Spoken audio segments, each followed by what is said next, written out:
Bienvenue dans The Big Shift, Benjamin. Enchanté. Enchanté, gros plaisir de t'avoir sur le podcast.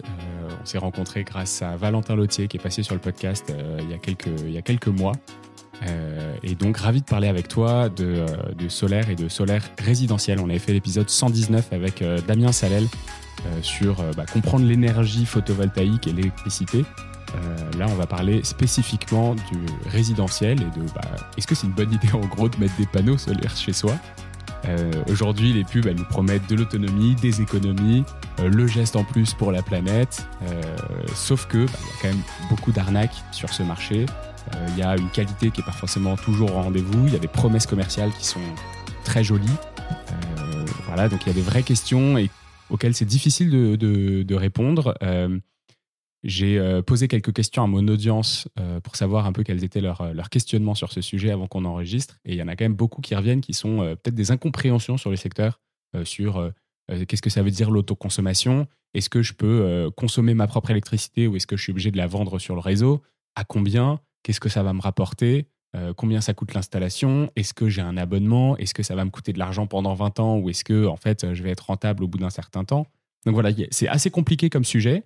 Et l'idée là, c'est d'être avec Benjamin pour pouvoir éclaircir tout ça et savoir si c'est une bonne idée pour vous d'avoir des panneaux solaires dès demain. Alors, Benjamin, écoute, pour commencer, je te propose de te présenter rapidement et de me présenter surtout pourquoi est-ce que tu es là aujourd'hui, pourquoi c'est avec toi qu'on parle de ce sujet. Écoute, merci de ton accueil et de cette invitation. Donc, je suis Benjamin Barnatan, un des cofondateurs de Solarrock, entreprise à mission qui est experte sur l'autoconsommation solaire, à savoir donc la possibilité pour les particuliers et le tertiaire de pouvoir consommer leur propre énergie et de pouvoir économiser et valoriser leurs biens immobiliers. Donc concrètement, qu'est-ce qu'on fait chez Solarrock ? On installe des panneaux solaires, des batteries et une technologie qui va vous permettre d'optimiser la quantité d'énergie produite. Et puis je suis là pour te parler de solaire, pour te parler un petit peu de Solarrock et puis de comment on voit ce marché en pleine explosion et pour lequel on pense qu'il a de belles heures devant lui. Alors, marché en pleine explosion. En 2025, on en est où ? J'ai fait un point en 2022 ou 2023 avec Damien. Je ne sais plus quelle date c'était, mais en gros, c'était pendant la COP28. On parlait d'augmenter les capacités d'installation x3 entre 2025 et 2030.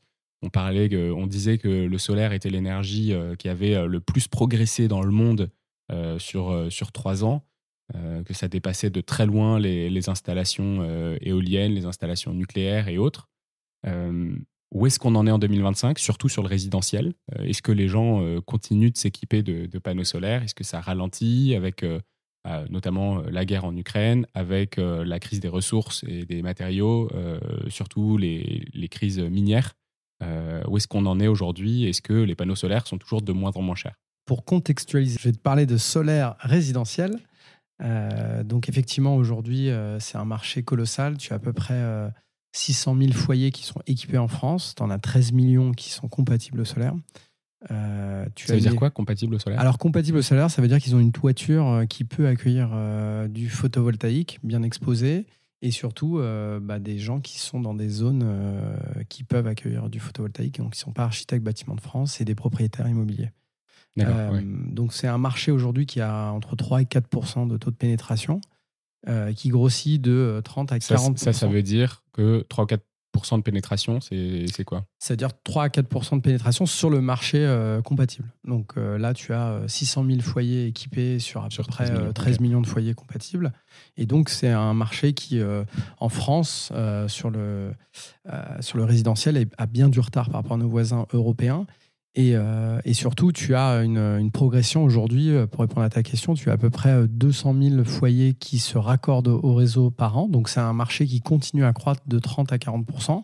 Il a légèrement ralenti cette année parce qu'il y a eu des petites turbulences, des changements réglementaires, mais on voit bien que le trend est toujours là, que la croissance est exponentielle. Et puis surtout, tu as deux on va dire, méga trends importantes qui sont, l'augmentation du prix de l'électricité qui continue. Donc, le prix au kilowattheure continue d'augmenter. D'ailleurs, il prévoit d'augmenter de 15% à partir de janvier 2026. Et tu as une chute phénoménale du prix des matériaux qui a pris quasiment moins 80% là, en 10 ans. Et en fait, ces deux éléments ensemble font que l'équation du photovoltaïque est devenue plus que jamais rentable pour le particulier. On va le voir sous quelles conditions et comment. Mais on va dire que les indicateurs sont toujours là d'un marché en croissance et qui est attendu d'ici 2050 de faire x5, entre x5 et x7. Ouais. Ok, énorme quoi. Ouais. Où est-ce qu'on en est par rapport à nos voisins? Est-ce que du coup... alors, on sait qu'en France, on dit très souvent « oui, mais nous, on a le nucléaire ». De fait, on a 75% de l'électricité française qui vient du nucléaire, qui est une énergie pilotable, qui est relativement peu chère. Où est-ce qu'on en est par rapport à d'autres voisins qui n'ont pas eu ça pour plus ou moins freiner en fait, le développement du solaire? Ouais, c'est une bonne question. Pour te donner un ordre d'idée, le prix au kilowattheure en France l'an passé était au niveau du prix au kilowattheure en Allemagne en 2016. Donc, c'est intéressant. Donc, on a un gros avantage là-dessus. Voilà, gros avantage. Si tu places d'un point de vue effectivement consommateur, tu as une énergie peu chère en France en raison de notre dépendance au nucléaire. Et en fait, ce qui est intéressant, c'est de voir que le prix au kilowattheure en Allemagne n'a fait qu'augmenter. Et surtout, 2016, c'est le moment où il y a eu les premiers opérateurs du solaire qui ont émergé et les futures licornes d'aujourd'hui, comme des boîtes comme Enpal ou autres. Donc, c'est aussi sur ce constat-là que nous, Solarrock et d'autres, on s'est lancé parce qu'en fait, tu as un timing de marché où on voit cette augmentation du prix au kilowattheure. Donc, pour répondre à ta question, on a pas mal de retard par rapport à nos voisins européens, que ce soit les pays scandinaves, les Allemands ou même l'Europe du Sud. Si tu parles de pénétration de marché, comme tu le disais, là, nous, on est à 3-4%. Tu sais un peu les chiffres en Allemagne, c'est 3 à 4 fois plus de pénétration. Les pays scandinaves, ça veut un dire peu moins. Plus de 10% des gens qui peuvent être équipés le sont. Oui, absolument. Si tu vas en Allemagne, tu lèves la tête au ciel, dans n'importe quel patelin, tu verras que les gens sont équipés et que en Allemagne, tu es plutôt un plouc quand tu mets pas de photovoltaïque. Là où en France, tu es un Illuminati ou quelqu'un qui est un peu avant-gardiste. Donc effectivement, on se place différemment dans l'échelle et c'est un de nos enjeux aussi, c'est de démystifier, de montrer que ça marche. Mais effectivement, on a pas mal de retard en France en raison, on va dire, de cette puissance des grands groupes énergéticiens et de la culture du nucléaire.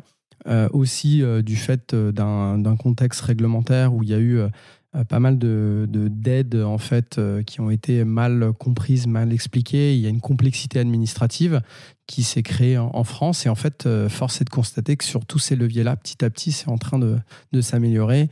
Les aides disparaissent et nous, on pense que c'est positif parce que du coup, en fait, tu n'as plus toute cette vague de margoulins ou autres qui promettaient, tu vois. Ok, on va reparler, mais du coup, a priori, c'est à peu près fini, ça. Ouais, c'est à peu près fini et c'est comme ça aujourd'hui que ça permet de pouvoir se développer de manière saine. Ouais.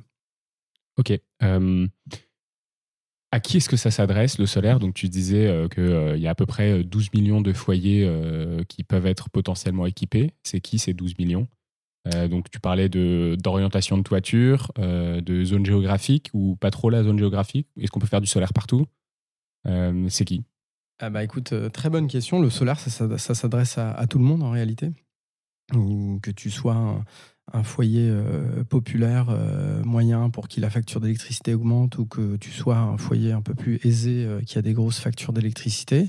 Donc, nous, on le voit aujourd'hui dans nos clients, on adresse tout type de public. Encore une fois, des gens qui voient la facture augmenter, qui n'en peuvent plus et qui se rendent bien compte que c'est une manière de baisser dès le moins 1 la facture, et d'autres publics qui sont plus dans une logique de rentabilité, on va dire de valoriser le patrimoine immobilier et vraiment de logique financière d'investissement, puisqu'on parle aussi de TRI. Donc ensuite, on peut faire du solaire partout en France. Et effectivement, que tu sois dans le nord, dans le sud, dans l'est ou l'ouest, le solaire, le concept, c'est le même. Hein. Donc tu produis ton énergie. Un onduleur va te permettre de convertir cette énergie qui va alimenter ta consommation. Tu vas faire ce qu'on appelle de l'autoconsommation. Donc ça, c'est sur la quantité d'énergie que tu produis, combien tu vas autoconsommer en fait, pour ta propre consommation. Et tout ce que tu ne consommes pas, tu le revends ou tu le stockes. Et effectivement, nous, chez Solarrock, par exemple, on est présent essentiellement dans le Nord, les Hauts-de-France, l'Île-de-France, la Seine-Maritime, et on est on va dire tout autant pertinent. Il y a un peu moins évidemment de productibles, puisque quand tu es au nord, tu produis un peu moins que dans le sud, donc la puissance que tu installes produit moins. Mais après, tu as aussi un peu moins de consommation, donc tu vois, dans tout ça, en fait, tu arrives à avoir une équation. Il y a un peu moins de consommation. Pourquoi il y a un peu moins de consommation? Tu peux avoir plus de consommation dans le sud quand tu as plus de clim, plus avec la clim, oui. Effectivement. Okay. Donc après, voilà, globalement, on va en parler, mais tu as des rentabilités qui varient en fonction de ta toiture, de ton exposition, de ta consommation électrique. Et c'est tous ces éléments-là qu'on vient analyser justement avec des études de productibles qui sont basées sur tes données réelles. Parce que tout l'enjeu, c'est vraiment de comprendre ta consommation à l'instant T et dans les prochaines années. Ok. Est-ce qu'il y a des cas dans lesquels c'est pas du tout pertinent, là, pour savoir s'il y a des auditeurs où ils se disent est-ce que c'est pour moi qu'ils puissent couper l'épisode maintenant et se dire c'est bon, vous pouvez y aller, c'est pas pour vous? Je pense que c'est un sujet de société, donc personne ne doit couper le podcast, mais plus sérieusement, effectivement, si tu n'as pas du tout de consommation électrique, on va parler en kilowattheure, donc si tu es sur une consommation inférieure à 3 à 4 000 kilowattheures par an, effectivement, le photovoltaïque va être peu pertinent pour toi. Tu vas peu économiser, tu vas mettre longtemps à le rentabiliser. Donc ça, c'est le premier sujet. Ensuite, ça correspond quoi? C'est un foyer avec 2 personnes dans une petite maison et sans voiture et avec... qui est chauffé, par exemple, au gaz. Et qui est chauffé sans électricité. Et qui a peu électrifié, on va dire, ses équipements. Ses usages, ouais. La réalité, c'est qu'aujourd'hui, les gens s'électrifient de plus en plus. On attend quand même une électrification massive d'ici 2030. Alors, ça tarde parfois à venir, certains le disent, mais nous, on voit que, on va dire, les clients, les particuliers à qui on parle, aujourd'hui, ils ont plus de projets d'électrification que de... Même pour ceux, tu vois, à qui on s'adresse, qui sont à 4-5 000 kWh, ils ont tous des projets où ils vont s'électrifier. Donc ça, c'est premièrement le type de public à qui c'est moins pertinent. Et puis après, effectivement, en termes d'inclinaison, il faut pas si tu as une toiture qui est exposée plein nord, typiquement ça fait partie des éléments différenciants. Un installateur qui vient vous installer au nord, c'est pas recommandé, donc c'est il y a peut-être un problème de confiance, quoi. C'est même pas légal, donc là il y a un problème de confiance. C'est pas légal d'installer des panneaux en au fait nord. Tu peux perdre tes certifications RGE et autres, puisque on est contrôlé dans notre activité d'installateur. On a régulièrement le consuel qui passe pour vérifier la conformité de ce qu'on a vendu, installé. Et effectivement, ça fait partie des choses qui te font perdre tes labels. Donc voilà, globalement, la consommation, l'inclinaison de ta toiture et surtout le type de toiture. Tu vois, il y a des toitures sur lesquelles qui sont pas avec des charpentes en bois ou autres, qui ont des structures métalliques où c'est plus compliqué d'installer, quoi. On va peut-être pas mal parler de kilowattheures de consommation, puisqu'on en plus on parle de panneaux. On va parler de kilowatts, donc ça veut dire de puissance, éventuellement de kilowatts crête, donc ça veut dire la puissance maximale potentielle d'une installation solaire. Tous ces éléments-là, si vous n'êtes pas très à l'aise et que vous ne savez pas combien vous consommez tous les ans, vous pouvez télécharger l'application HelloWatt, c'est gratuit. Ça vous permet de matcher votre abonnement électrique, votre abonnement gaz, etc. avec l'application, de les connecter, de savoir tout ce que vous consommez chaque jour. Et si vous ne savez pas comment faire, on va enregistrer un épisode avec le fondateur de HelloWatt, Sylvain Lefayère. Et donc, n'hésitez vraiment pas à télécharger cette application qui marche super bien. J'utilise au quotidien pour savoir ce qui me prend le plus d'énergie. Chez moi, c'est le ballon d'eau chaude électrique. Et voilà, donc si vous ne savez pas trop comprendre les ordres de grandeur de votre consommation électrique, c'est assez intéressant d'avoir ça en tête. C'est quoi l'autoconsommation? On en a un peu parlé là. Et parmi les questions de mes auditeurs à qui j'en ai posé sur les réseaux sociaux, c'était on me disait que l'autoconsommation était interdite. Ça veut dire j'ai pas le droit de consommer ma propre électricité, je suis obligé de la revendre. Qu'est-ce que tu peux dire là-dessus? C'est quoi l'autoconsommation? Est-ce qu'il y a des informations qui sont un peu fausses là dans ce qu'on vient de dire? Et qu'est-ce qu'il faut comprendre là-dessus? Ok, bon écoute, c'est cool, il y a plein de choses à démystifier. Donc l'autoconsommation, c'est effectivement un concept clé quand tu fais de l'énergie solaire aujourd'hui. Donc l'autoconsommation, c'est en fait sur la quantité d'énergie que tu produis avec tes panneaux, combien va être utilisé pour la consommation de tes propres équipements. D'accord? Donc autrement dit, sur on va dire tous les kilowattheures que tu produis, combien vont être réutilisés pour ta propre consommation à l'instant T, sachant qu'effectivement, tout ce qui ne va pas être consommé va être soit stocké, soit revendu. Donc, l'autoconsommation, finalement, c'est un indicateur qui te permet de dire que c'est tous les kilowattheures que tu ne rachètes plus au réseau. Donc, c'est pour ça que c'est un indicateur clé de performance ou de rentabilité, parce que tu cherches à le maximiser, effectivement, parce que c'est un rapport derrière avec le dimensionnement, combien de panneaux tu installes, et est-ce que ton installation, elle est suffisamment bien dimensionnée. Ensuite, l'autoconsommation, c'est le concept clé dans le solaire, et déjà, pour tout de suite mettre fin à cette idée qui s'est propagée, on n'est pas du tout aujourd'hui obligé de revendre son énergie. Il y a des gens qui souhaitent uniquement autoconsommer sans revendre le surplus. Alors, libre à eux de le faire, c'est quand même une perte de reliquat financier, puisque en fait, si tu souhaites le revendre, en fait, tu vas devoir te raccorder au réseau. Alors, tu dois être raccordé au réseau, hein, quoi qu'il arrive. Ça, c'est obligatoire d'être raccordé au réseau. Autoconsommation, ça ne veut pas dire indépendance énergétique totale. Vous êtes forcément raccordé au réseau électrique. Absolument. On est forcément raccordé au réseau, mais on n'est pas obligé de revendre. En revanche, si tu souhaites revendre, là, tu vas faire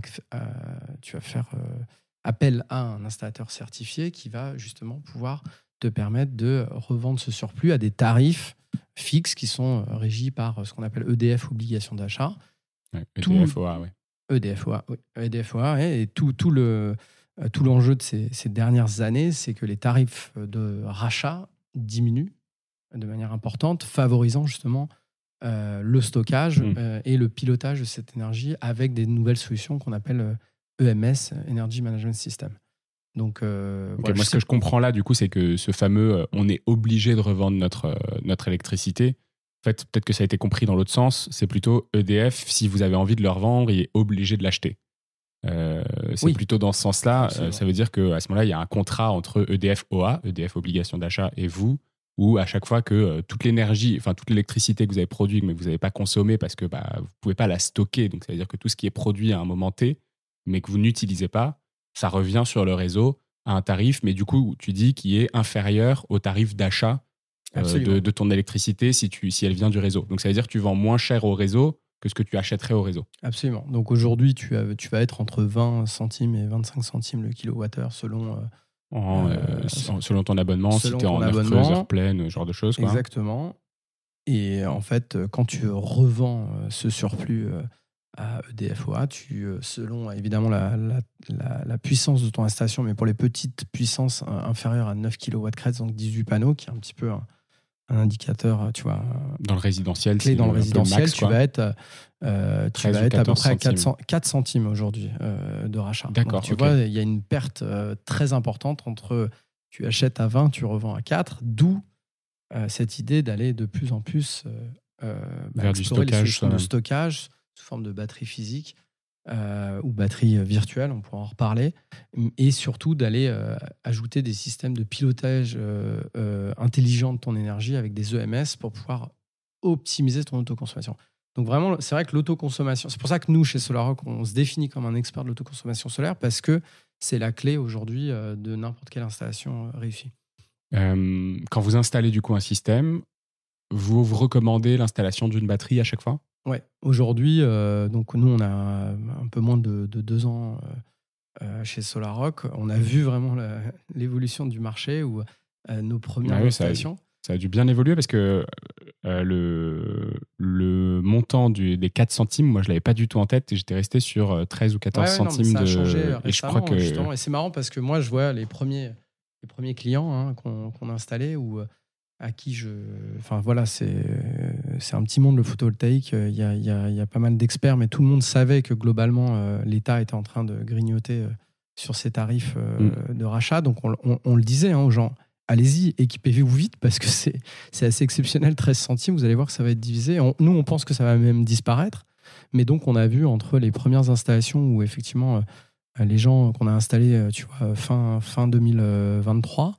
Ont des tarifs à 13 centimes. Aujourd'hui, les gens qui décident de revendre, c'est 4 centimes. Donc, ça reste rien du tout, d'ailleurs. C'est marrant parce que je viens de me rendre compte que la donnée où je disais 13 à 14 centimes, elle vient de ChatGPT. Il me disait tarif actuel pour octobre 2025. Et je ne l'ai juste pas remis en compte.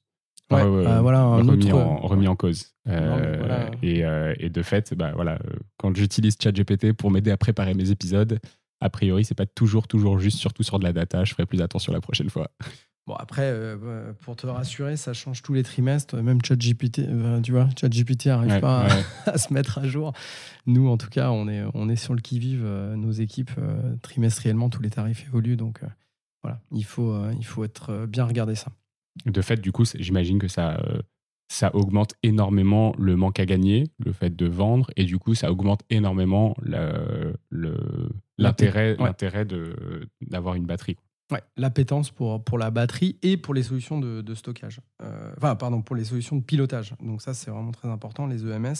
Et nous, c'est comme ça qu'on se différencie aujourd'hui. EMS, Energy Management System, c'est le principe de savoir, en gros, c'est le petit logiciel qui va vous aider, qui va automatiquement dire si vous êtes, s'il faut consommer tout de suite, s'il faut revendre au réseau, s'il faut stocker dans une batterie, s'il faut...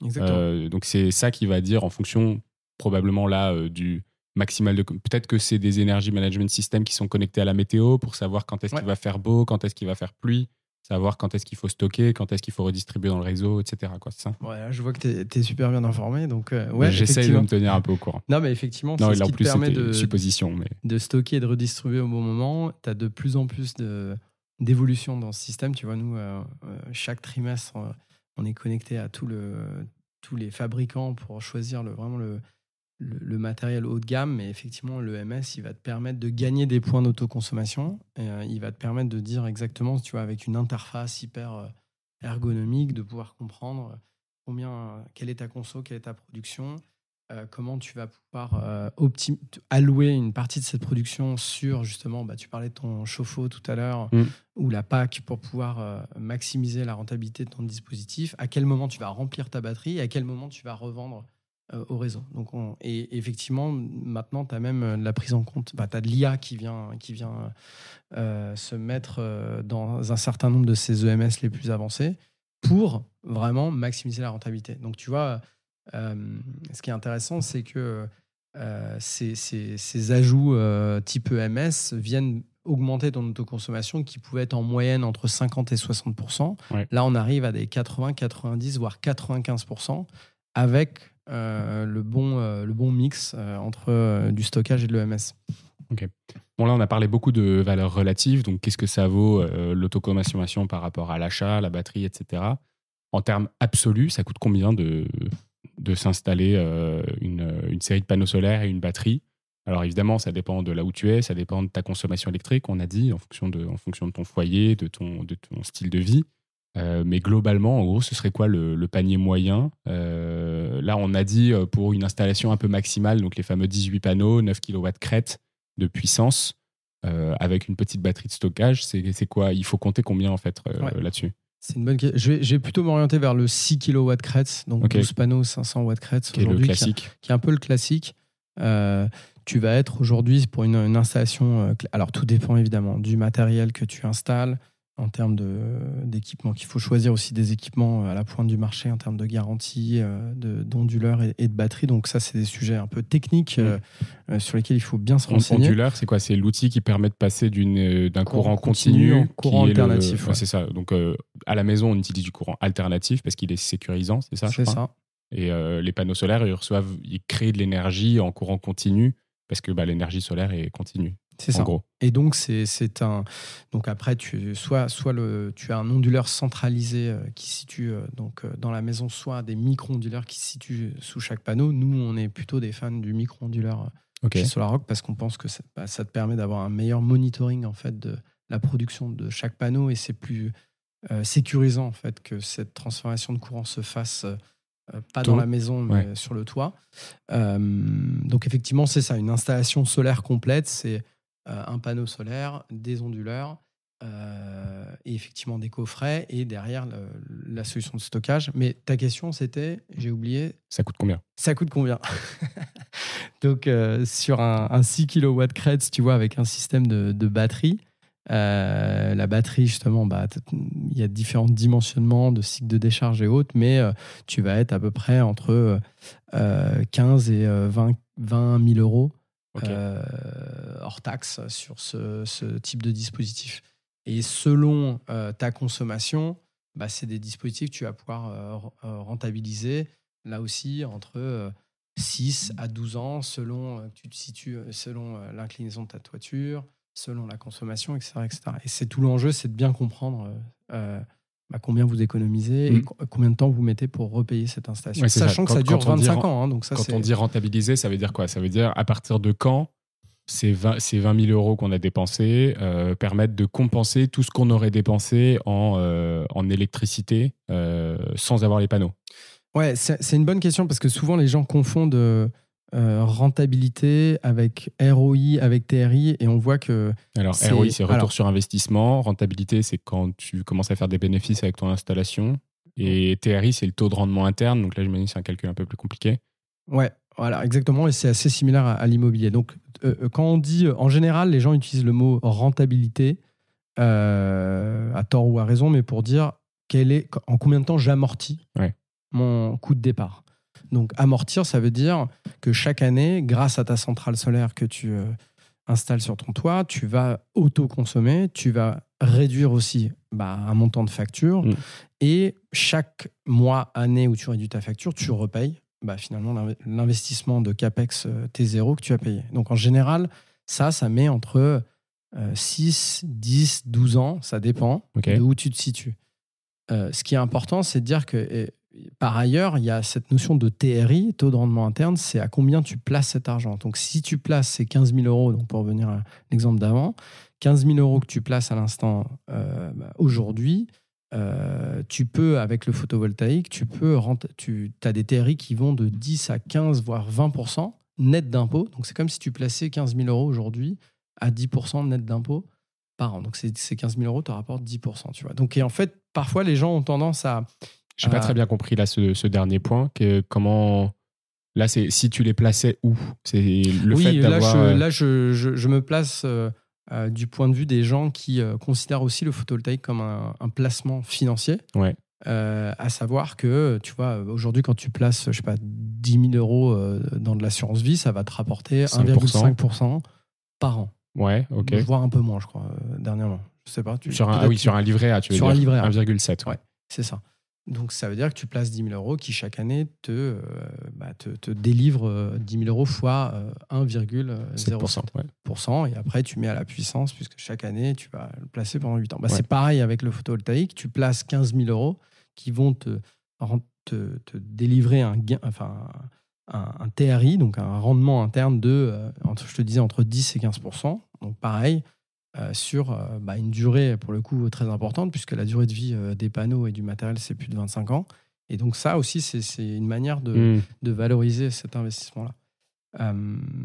Et après, ce qui est très important de comprendre, c'est que pour revenir à cette logique d'amortissement, les gens se disent « Ah, mais 10 ans, c'est trop long pour amortir, etc. » Ça dépend de la trésorerie que tu as, parce que du coup, tu disais, vous avez un peu tout le monde dans votre base de clients, à la fois des gens qui sont plus aisés et qui investissent. Donc là, effectivement, c'est plutôt ça. À la fois des gens qui ont moins d'argent et qui, du coup, essayent de réduire leur facture à partir du mois 1. C'est ça. Comment est-ce qu'eux, ils sortent les 20 000 euros?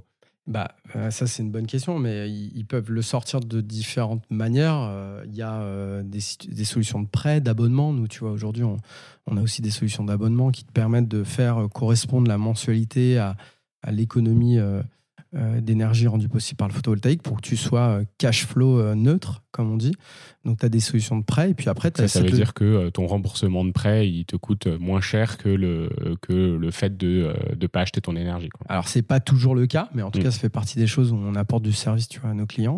Après, il y a les solutions de prêt. Et puis après, il y a la logique tout simplement d'investissement dans un actif intelligent, d'avenir, de rénovation énergétique qui consiste à ne pas continuer à subir en fait la hausse des prix, parce que tu vois, en général, nous on dit aussi aux gens dans quelle mesure vous êtes prêts à prendre le risque de voir les prix de l'électricité continuer à augmenter en moyenne de 4,5 par an sans rien faire, alors que vous avez une énergie bas carbone à disposition. Ouais, donc là, ça veut dire ce fameux taux de rendement, cette fameuse rentabilité, il faut aussi la calculer par rapport à une évolution du prix de l'énergie qui, absolument, a priori, il n'y a quand même pas de raison pour qu'elle baisse. Le pétrole reste quand même l'énergie majoritairement utilisée dans le monde. On sait qu'elle est finie.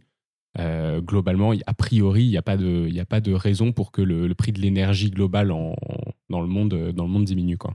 Et qui plus est en France où, comme on disait tout à l'heure en début d'épisode, la France a, grâce à son parc nucléaire, a eu un prix au kilowattheure artificiellement bas. Et là, avec la fin du bouclier tarifaire, la suppression de l'Arenh et l'entretien du parc nucléaire qui coûte cher, tu vas avoir une augmentation attendue des prix. Donc effectivement, tu as raison. L'hypothèse clé quand vous vous installez en photovoltaïque, c'est que les prix de l'électricité vont continuer à augmenter.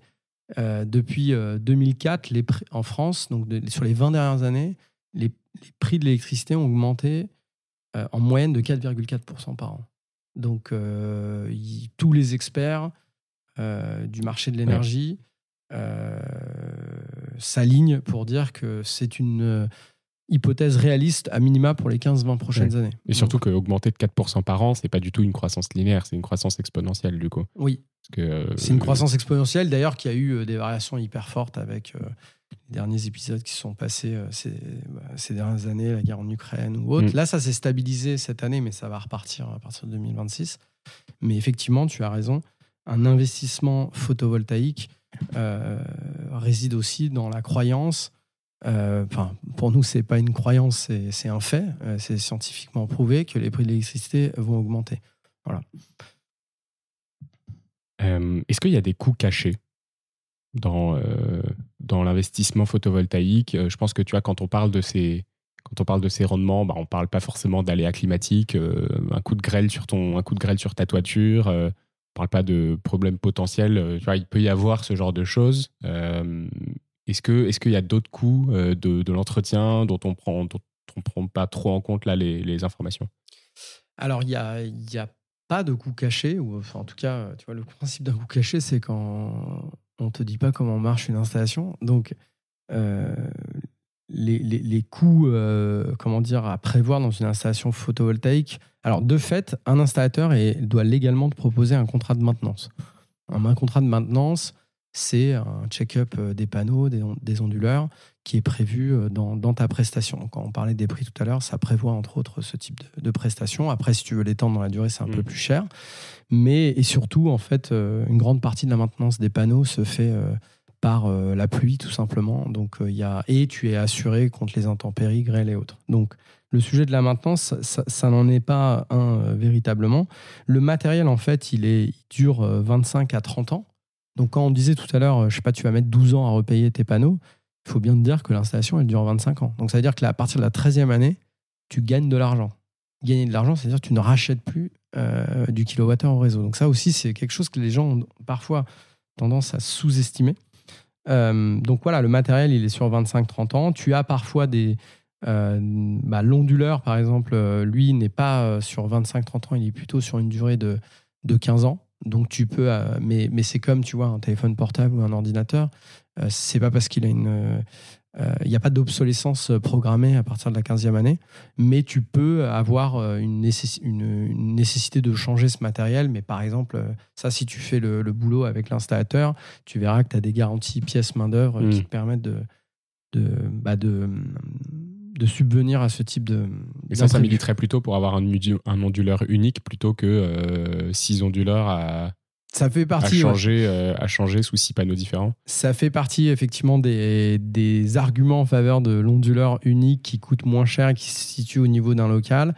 Après, la contrepartie de ça, c'est que tu pilotes beaucoup moins bien la performance de tes panneaux, c'est un peu moins sécurisé. Et puis de manière générale, les garanties des installateurs en fait sont les mêmes pour la main d'œuvre, que ce soit dans ton local ou sur la toiture. Donc c'est pas trop un sujet, à vrai dire. J'aimerais qu'on parle un peu de l'impact pour la transition écologique de ces fameux panneaux, puisque c'est quand même un sujet qui fait bien débat. On nous dit à la fois c'est bien, c'est une électricité qui est pas chère, qui est a priori parmi les moins chères, avec le nucléaire et avec l'hydroélectricité et l'éolien, bien sûr. Est-ce que cette électricité qui est pas chère, elle est vraiment, enfin, quel est l'impact de la production des panneaux? C'est souvent ce qu'on reproche au solaire photovoltaïque, qui est, ce sont des panneaux qui sont produits en Chine, qui parfois la qualité n'est pas forcément bien contrôlée. Qu'est-ce qu'on répond à ce genre de navigation. Ouais, vaste sujet, hyper intéressant. Je regardais avant de venir les chiffres à jour, tu vois, pour pas dire de bêtises. Donc, tu vois, une installation résidentielle de 6 kW crête, ça t'évite à peu près 2 tonnes de CO2 par an. Donc, selon l'ADEME, tu vois, le coût carbone moyen d'un panneau, c'est entre 40 à 60 grammes de CO2 par kilowattheure produit. Là où une électricité issue du charbon, c'est 600, 1000. Plus de 900, je crois. Ouais. Et le gaz, c'est 400. Ah oui, c'est ça. Donc, c'est 400 le gaz, 600 le pétrole et 1000 le charbon. C'est ça. Comme ça. Donc, tu vois, le solaire, c'est là où il y a le bilan de carbone le plus faible du mix français hors hydraulique. Hors hydraulique. Oui, t'as raison. Nucléaire est aussi, pour le coup, très bon. Ouais. Et je regardais, nous, chez SolarRock, tu vois, on a installé à peu près 1,5 MW crête de puissance solaire. Donc, ça équivaut à peu près 70 tonnes de CO2 par an évité. Donc, c'est par rapport à une installation gaz, du coup, c'est ça? Par rapport à... Ah oui, tu veux dire... si tu dis 70 tonnes de CO2 évitées, c'est par rapport à quelque chose. En fait, ça équivaut à une consommation électrique de à peu près 500 foyers. Donc, effectivement, c'est par rapport... Dans l'hypothèse, c'est par rapport au gaz ou, tu vois, à une installation qui aurait ce type d'émissions fossiles. Ou par rapport au foyer moyen ou un truc comme ça. Je ne saurais pas te dire exactement l'hypothèse de comment on transfère 1,5 MW crête sans 70 tonnes de CO2. Est-ce que c'est parce qu'on estime que c'est sur ces 250 installations qu'on a réalisées, c'est en fait, tu vois, le proxy pour comparer, est-ce que c'est le foyer moyen ou est-ce que c'est... Est-ce que c'est le foyer moyen ou est-ce que c'est l'alternative énergétique qui serait le gaz, quoi. Qui serait le gaz, ouais, exactement. Mais c'est un bon point. Et tu as raison de me le dire, j'essaierai d'être plus précis à l'avenir. Mais donc, effectivement, tu vois, les chiffres le montrent, c'est que les panneaux, aujourd'hui, ils remboursent leur empreinte carbone entre 2 à 3 ans, tu vois, d'utilisation. Et tu as 95% des matériaux qui sont recyclables. Tu parlais du sujet de, finalement, les cellules souches de ces produits, elles viennent tous du même endroit.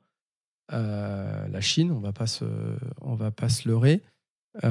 Après, tu as aussi un type de fabricant. Tu vois, nous, on travaille par exemple avec Dualsun, opérateur, enfin, en tout cas, marque de panneaux solaires française qui assemble en France, qui a une partie de sa ligne de production en France sur un certain type de panneaux, l'autre produite pour le coup en Chine, mais qui obéit à, tu vois, un contrôle de qualité en fait sur place très important pour pouvoir s'assurer quand même. Tu parlais de la qualité, donc de s'assurer qu'on ne fait pas n'importe quoi. Donc, il y a quand même, tu vois, un sujet sur le type de matériel qu'on installe. Donc, ça, c'est pour les panneaux. Et puis après, pour les EMS et onduleurs, pour le coup, nous, on installe du matériel européen ou américain. Donc, on essaye d'être assez consciencieux sur ça. Et voilà. Ok. Le rendement d'un panneau solaire, il a beaucoup changé depuis quelques années. Quand j'enregistrais avec Damien il y a 2 ans, on parlait d'un rendement de 22-23%. Pour ceux qui ne savent pas ce que ça veut dire qu'en gros, le panneau va recevoir 100% d'une énergie qui est l'énergie solaire et il va être capable de restituer 23% de cette énergie en électricité. Donc son rendement, ça va être 23% parce qu'il y a 23% de ce qu'il reçoit qu'il est capable de transformer en électricité. Aujourd'hui, est-ce qu'on a augmenté ça ? En fait, la beauté de se lancer sur cette industrie aujourd'hui, c'est que la technologie, elle est très mature. Donc non, les rendements, ils ont... Alors à la marge, tu vois, tu es entre 21 et 24 selon le type de matériau, mais globalement, on est resté sur ces mêmes rendements-là. Et aujourd'hui, tu vois, les fabricants de panneaux solaires, ils s'engagent même sur tu vois, des garanties linéaires de production à 20 ans jusqu'à, 87-88% de ta production, de sorte que quand tu achètes une installation solaire sur 25 ans, tu t'es garanti à 25 ans d'avoir au moins 87% de capacité de rendement, tu vois. Donc non, la technologie est très... Tu vois, et souvent, on nous pose la question... mais j'attends l'innovation. Mais en fait, c'est pour ça que nos amis chinois se sont mis à 100% dessus. C'est qu'en fait, la technologie, elle est arrivée à maturité. Maintenant, le sujet, il est sur le déploiement. Il est plus tant que ça sur la technologie. Il y a ces histoires de tuiles solaires ou autres, mais qui coûtent ouais, il y a les tuiles solaires. On parle beaucoup de cellules photovoltaïques biologiques. J'avais vu ça il y a 2-3 ans quand je me renseignais sur le sujet. Je ne sais pas si c'est encore actif, mais du coup, avec des taux de rendement qui montaient à 60-70%. Alors là, franchement, il y a tellement de désinformations sur ce sujet. Moi, je ne m'avancerai pas sur ça. Ça ressemble à des articles de presse scientifique, de magazines scientifiques, de voitures volantes et d'énergie infinie. Quoi. Je te dirais, invite mes 2 associés ingénieurs qui seront beaucoup plus pointus que moi pour y répondre. Qu'est-ce qui est de l'ordre de la rumeur, qu'est-ce qui est véridique là-dedans. Ce qui compte aujourd'hui, moi, ce qui m'intéresse en tout cas, c'est comment on déploie en fait cette énergie-là qui est disponible, peu cher, locale et qui peut vraiment amener énormément d'impact dans la transition écologique. Quoi. Je suis assez convaincu sur le fait que le solaire est quand même un élément constitutif d'une meilleure empreinte énergétique, au moins au niveau français, et que on parle beaucoup du fait que ce soit une énergie qui soit moins pilotable que le nucléaire, et donc que c'est plus dangereux pour la sécurité énergétique, etc. Maintenant, il faut les deux. Je pense que le solaire permet aussi de soulager le réseau dans des périodes de grosse utilisation, et notamment le solaire individuel, puisque du coup, tu décentralises une partie de la production, donc tu soulages quand même beaucoup le réseau. Est-ce qu'il y a d'autres points pour lesquels, à ton avis, le solaire résidentiel peut être du coup en plus, tu vois, d'un investissement, et j'aime bien qu'on parle du côté investissement financier, parce que je pense que c'est aussi un des points clés pour lesquels les gens peuvent passer à l'action, et même surtout. Mais est-ce qu'il y a d'autres éléments qui permettent de rentrer dans la balance, ou quelqu'un qui se décide et qui pourrait se dire « Ah, je pourrais avoir ces 20 000 euros là, mais est-ce que vraiment c'est installation de panneaux solaires qu'il faut que je fasse, ou est-ce que c'est investir dans une assurance vie responsable en ligne avec les accords de Paris, tu vois ?» C'est une bonne question que tu poses. En gros, la question que tu me poses, c'est quelles seraient les motivations pour passer au solaire aujourd'hui ? Ouais, si tu as besoin de motivation qui soit au-delà des motivations financières. Oui, bien sûr. Donc, tu as raison, il y a un sujet qui est quand même l'autonomie énergétique. Ouais. Le fait, tu vois, de créer en fait sa souveraineté énergétique, c'est un gros sujet. Nous, on le voit chez beaucoup de nos clients qui ont envie de produire leur propre énergie, alors, ils veulent être indépendants du réseau, mais on n'est jamais véritablement indépendant du réseau. En tout cas, ils veulent pouvoir se prémunir à des coupures de réseau. Donc, tu as des options aujourd'hui avec les batteries qui te permettent de pouvoir supporter des coupures importantes. Donc, il y a ce sujet-là d'autonomie et de souveraineté énergétique qui est important. Chacun y trouvera la motivation qu'il souhaite. On voit de tout, entre des gens très survivalistes et des gens qui ont une vision très ultra-locale, décentralisée, où ils souhaitent et ils pensent, à juste titre, en tout cas, de créer de la résilience sur le réseau global. Ça, c'est un premier point. Deuxièmement, il y a des gens qui vont pour l'impact vraiment environnemental, donc la décarbonation du mix. Et c'est pas vrai que les gens qui s'installent en photovoltaïque vont détruire le nucléaire français. Au contraire, on en parlait tout à l'heure, ce sont des énergies complémentaires. Et en fait, le photovoltaïque, justement, lorsqu'on y ajoute des capacités de pilotage et de stockage, ça nous permet de mieux en fait, répartir la charge. Et tu vois, aujourd'hui, le gouvernement français va dans ce sens-là, puisqu'il vient de baisser la TVA sur les installations pour les panneaux dits bas carbone et les dispositifs qui intègrent de l'EMS, tout ce dont on parlait tout à l'heure. Okay. Donc, si je reprends elle est à combien maintenant, du coup ? À 5,5% pour les installations qui comprendraient des panneaux dits bas carbone, alors qui obéissent à un cahier des charges assez particulier, mais en se tournant vers un installateur comme SolarRock, vous aurez assez vite compréhension de ça. Et lorsque tu mets un EMS. Donc, si je reprends les motivations, donc il y a ce sujet d'autonomie énergétique, il y a un sujet environnemental, et puis après, là je le mets en troisième, mais c'est souvent la première raison, c'est vraiment la réduction de la facture, parce que tu vois, aujourd'hui, la réalité dans le pouvoir d'achat des Français, c'est que tu vois tes factures augmenter et les gens ont un prisme différent, tu vois. Il y a des gens pour qui subir la facture tous les jours, il y a urgence à investir. Donc nous, on voit vraiment des gens qui veulent, tu vois, qui nous appellent en 3 semaines, ils veulent être installés, quoi. Et tu le vois de manière instantanée dès que les prix de l'électricité ils augmentent. Enfin, tu vois vraiment le téléphone qui sonne. Et après, tu as ces gens qui sont plus dans une logique, on va dire, de valorisation de leur patrimoine une maison prend de la valeur quand tu mets des panneaux. Ouais, absolument. Ça augmente à peu près le du niveau de l'investissement ou... Tu peux gagner d'une classe et tu augmentes ton DPE de 3-4%. C'est aussi des sujets. Enfin, tu vois, aujourd'hui, souvent, il y a des gens qui disent mais je vais pas investir parce que je déménage.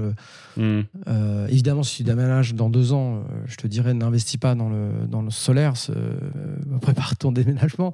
Mais si tu as un horizon temporel qui est, tu vois, entre 5 et 10 ans, c'est tout à fait intéressant quand même d'investir dans le photovoltaïque. Après, tu peux faire même une opération blanche. Imagine, tu es propriétaire de ta maison. Tu installes du coup un système, tu payes 15 000 € pour ce système, un peu plus du coup avec les 5,5% de TVA, mais je pensais que c'était 20, donc effectivement c'est quand même un peu plus avantageux.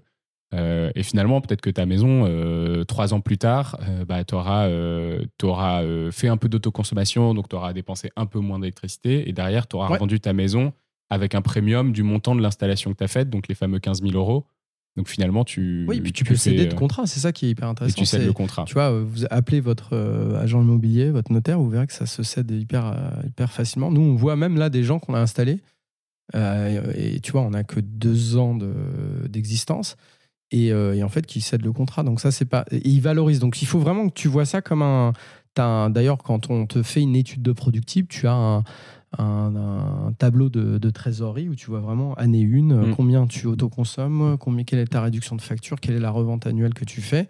Et du coup, tu vois vraiment la courbe, en fait. Et donc, effectivement, comme tu disais, au bout de 4-5 ans, même si tu n'as pas encore repayé entièrement ton installation, en fait, tu peux valoriser en fait, le CAPEX qui a été repayé auprès de la personne qui va racheter le bien.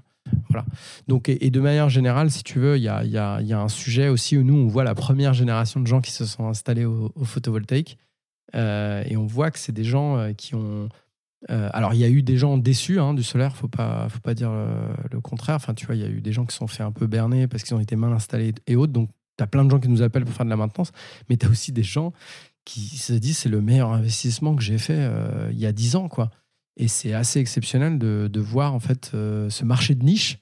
Et nous, notre objectif chez Solarock, c'est aussi de dire pourquoi c'est un marché de niche aujourd'hui, là où ça devrait être un must-have, quoi. Ouais.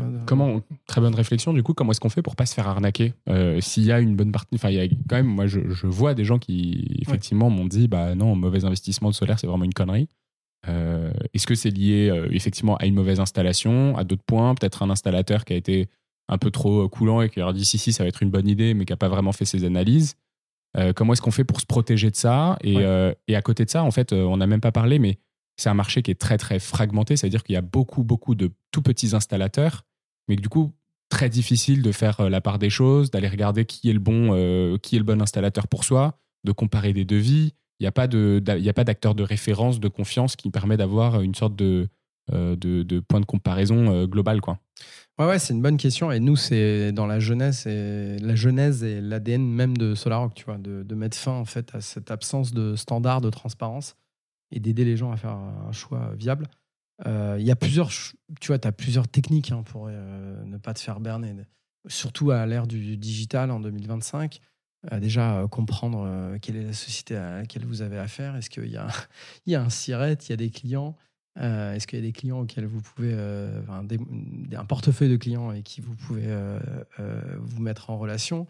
Est-ce qu'il y a une vraie méfiez-vous de tous les installateurs qui vous font des études à distance qui ne sont pas basées sur vos données réelles.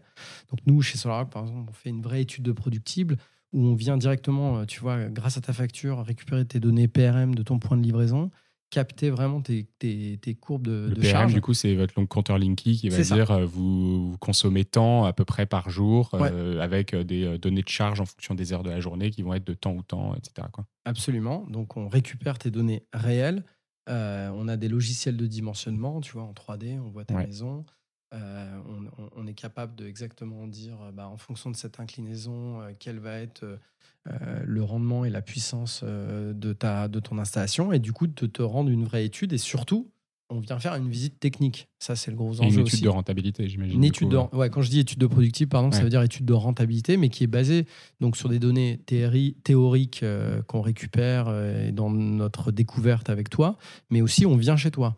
Donc on vient chez toi, contrôler la toiture, l'infra-électrique, comprendre, tu vois, quel va être le passage de câbles, etc. Et on va du coup te faire parce que tout l'enjeu aussi dans cette industrie, c'est l'installation, la qualité de l'installation. Nous, c'est comme ça qu'on est né aussi chez Solarrock, c'est qu'on a vu le marché, tu disais, était très fragmenté.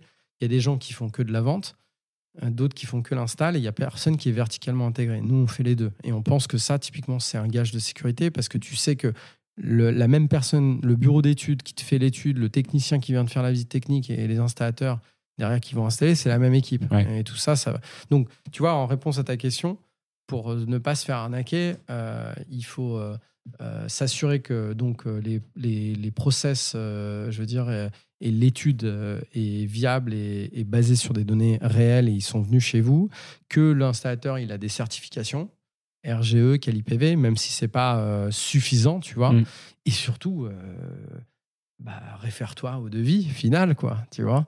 Nous, on a par exemple un outil, tu vois, parce que le particulier qu'on va voir aujourd'hui, il a 5-6 devis. Le matériel, pour lui, est devenu une commodité. C'est pas une commodité, le matériel. On pense au contraire, on en a parlé tout à l'heure, le stockage et autres, c'est hyper important pour rentabiliser ton dispositif. Donc nous, on leur dit, on vous aide à décortiquer les devis, tu vois. En fait, tu te rends compte que c'est bourré de petites, de petites subtilités où on met pas les bonnes garanties, on met des onduleurs, on t'en met un tous les 2 panneaux. Donc, tu vois, il faut un petit peu de précision et il faut essayer de comprendre le devis. Et normalement, le digital et Internet t'aident. Tu as des acteurs de référence. Nous, on espère en être un petit à petit. Il y a d'autres belles boîtes aussi. On n'est pas les seuls. Mais voilà, c'est pas mal de sujets. C'est comme quand tu refais ton appartement, je veux dire, tu vas faire venir, fais pas venir qu'une société, fais-en venir 3, compare les devis, demande à parler à quelqu'un qui s'est fait installer. Et voilà, prends pas de décision hâtive, tu vois. Moi, je suis toujours surpris par les gens qui me disent ça marche pas, c'est de la merde, parce que plus quand je creuse, parce que j'ai des copains qui me disent ça, maintenant que je suis dans le photovoltaïque depuis 2 ans, tu vois, je me donne à cœur joie de les challenger, et il y a toujours un loup, quoi. Parce que moi, sur les 250 clients qu'on a installés chez Solarrock, j'en connais pas un qui dit ça marche pas, c'est pas fiable et c'est nul. Tous les 250 clients qu'on a installés, ils nous rappellent pour mettre plus de panneaux et mettre des batteries, tu vois. Donc, il y a quand même une... Et ça, tu vois, ça pourrait être un propos commercial. C'est la réalité de ce que je vis, moi, en tant qu'un des dirigeants de la boîte, tu vois. Donc, je me dis, waouh, on a du taf et tant mieux, tu vois.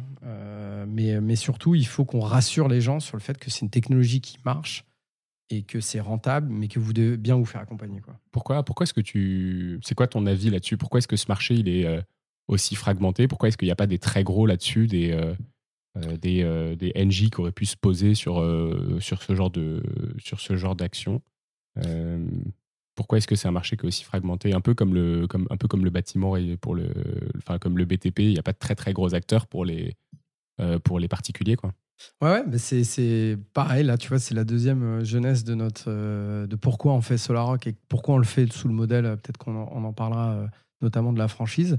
C'est que le marché il est hyper fragmenté. Tu as les opérateurs classiques, Total, Engie & Co, tu vois, qui ont quand même 20-25% de la part de marché, mais qui sous-traitent toute l'installation.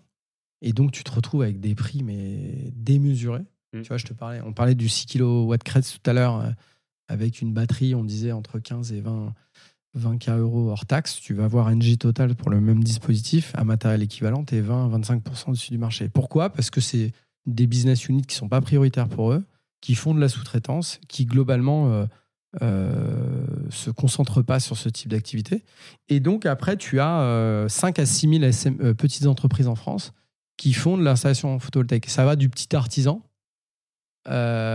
qui va par opportunisme à des super boîtes, tu vois, on a rencontrées chez SolarRock, qui sont à taille humaine, et pour certains d'entre eux font un peu de sous-traitance, l'install, vendent ou autre, mais sont très mal outillés, ont peu de process, et du coup, si tu veux, sont aussi dans une logique où ils peuvent pas malheureusement donner du service, tu vois.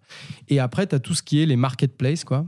Donc les générateurs les gens qui vendent, les comparateurs de devis, comparateurs qui font du mauvais boulot forcément, mais enfin c'est ceux qui ubérisent un petit peu la profession, et qui la plupart du temps du coup se basent sur des données un peu génériques plutôt que des gens qui viennent te voir, quoi. Alors pour certains d'entre eux, ils sont quand même outillés, ils ont des process et autres. Mais donc dans tout ça, tu n'as personne qui est verticalement intégré. Ah, t'en as évidemment, mais nous SolarRock, tu vois, l'enjeu c'est vraiment d'aller on va dire couvrir toute la chaîne de valeur et de prendre le meilleur des deux mondes, tu vois. Le monde de la tech avec des marques fortes, des process, et le monde de la PME rentable, et de réconcilier ça avec le modèle de franchise qui est celui sur lequel on est en train de se déployer en ce moment. Ok, intéressant. Pourquoi avoir choisi un modèle de franchise ? Je pense qu'on va essayer de boucler ça, parce que ça fait déjà 1 heure qu'on discute, et j'ai envie que vous restez jusqu'au bout.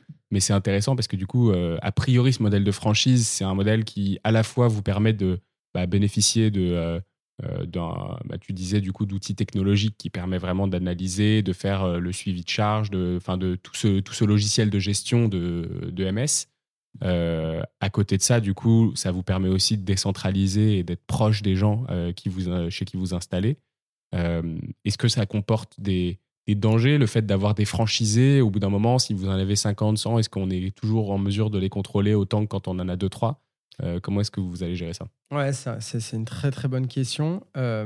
Donc les avantages qu'on voit à la franchise pour ce marché, c'est que c'est un modèle captif, de proximité, ultra local, qui est ce que veulent les gens. Aujourd'hui, ils veulent que tu es un chef d'entreprise local qui rayonne sur le territoire, qui connaisse le territoire, et qui soit capable de vite rencontrer les gens lors des visites techniques et de leur faire des études personnalisées, en même temps que on veut rester des petites entreprises à taille humaine. Donc les franchisés, ils auront 1 à 2 équipes de pause, tu vois, ils seront vraiment avec leur entrepôt, etc.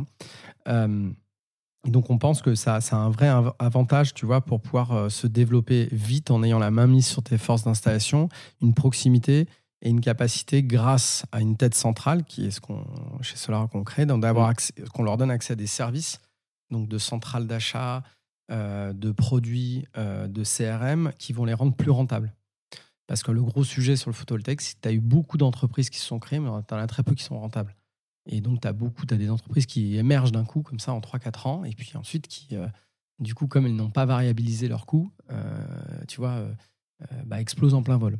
Donc ça, c'est le premier point. Après, nous, les gros enjeux, et effectivement, les choses dont on va être très regardant, c'est, donc si tu veux, ces franchisés, ils vont avoir accès à une marque, la marque SolarRock, et des services, donc, comme je disais, centrale d'achat, CRM et autres, pour être plus rentable et adressé au mieux.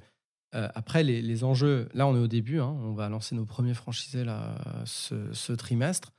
Les enjeux, ça va être comme toujours avec la franchise, c'est arriver à scaler et à préserver la qualité. Donc là, c'est tout l'enjeu d'avoir, tu vois, un centre de formation interne, des contrats cadres qui permettent vraiment de superviser la qualité at scale. C'est pour ça que, tu vois, on va avoir des animateurs réseau qui vont être là. Donc, on réinvente rien, tu vois. La franchise, ça imprègne tout le tissu de PME française. Simplement, nous, on va lui donner une approche un peu plus tech IA. Donc, on fait de la franchise BTP, quoi. Et surtout, nous, c'est basé pas sur rien, c'est basé sur nos agences internes. C'est-à-dire que nous, aujourd'hui, SolarRock, on a nos propres agences d'installation. On connaît le métier, tu vois. On a fait plus de 200 installations, j'en parlais.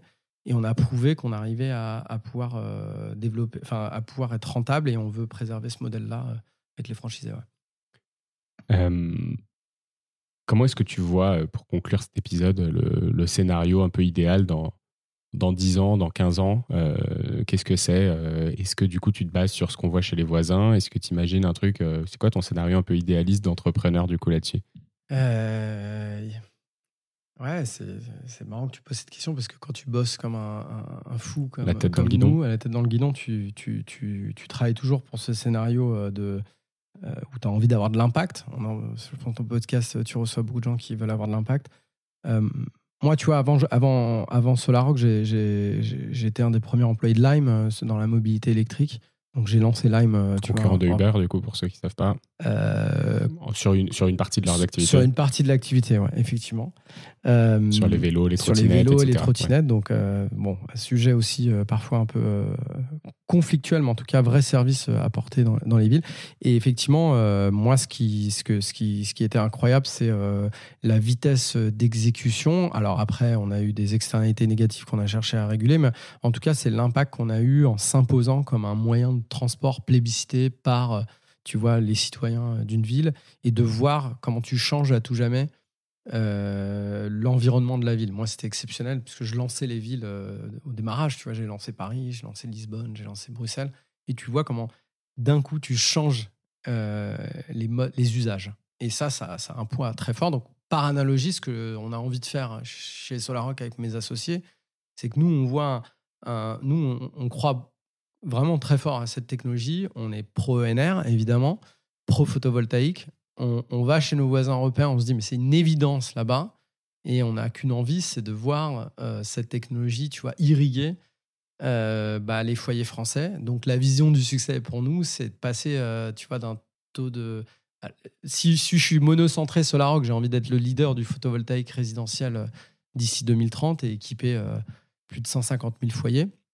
Si je suis industrie centrée, l'objectif, c'est de voir une décarbonation dans le mix de plus en plus importante et surtout de montrer que c'est une réalité aux Français.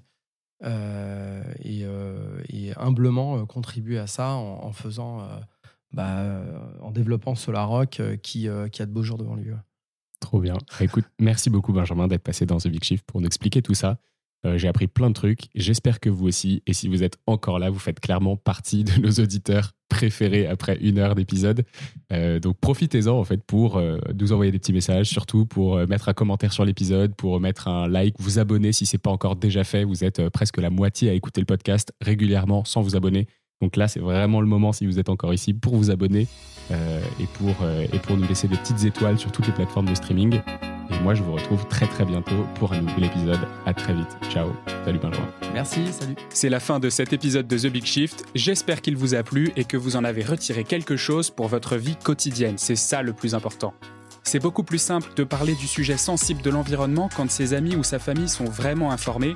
Alors partagez le plus possible The Big Shift, ça aidera tout le monde. Et si vous avez des questions, des sujets que vous souhaitez qu'on aborde, des invités que vous voulez entendre, ou tout simplement que vous voulez qu'on discute de cet épisode, envoyez-moi un message sur LinkedIn. The Big Shift est produit par Echoes Studio. Si vous avez un projet audio, contactez-nous sur www.echoes.studio. Merci d'avoir écouté jusqu'au bout. Je vous retrouve très bientôt pour un nouvel épisode.